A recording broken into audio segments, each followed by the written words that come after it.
Hey guys, in this video I'm going to show you quickly how to analyze chronoamps that are exported from a Heka system.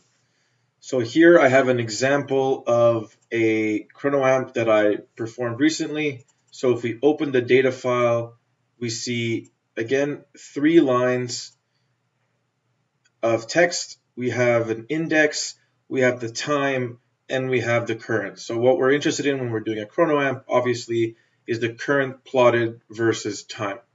So to analyze this text file, we're going to use a function called Chronoamp function version 2. So if we open that up, we get this file right here. Now, similar to the one for cyclic voltammetry, this function requires the file name. So here it is the file name without the extension. Again, we're going to be using a header of 3 or first header of 3 because there are 3 lines of text to start.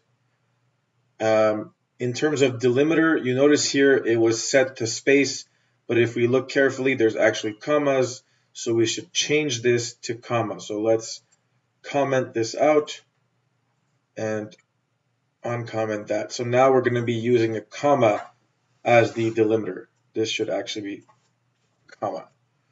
Okay, so we're going to use the import data function on the file. We're going to add the extension, which is ASC or ASCII, comma delimiter, and 3 lines.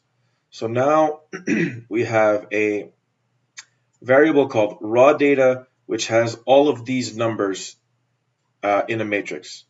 Now, what we're interested in is actually only the second and the third column. So we're going to now have a new variable data equal to raw data, the second column being time, and raw data 3, which is the third column, being current. Now, again, we want to use a current range, which makes sense. So if we're measuring 0.1 picoamps, we don't want to show the current in terms of amps. So this big block of data of code is just showing which current range to use. So now that we know which current range, we just plot. So we're going to open a new figure window. We're going to plot the time versus the current versus time, and we're going to use as a label the time in seconds.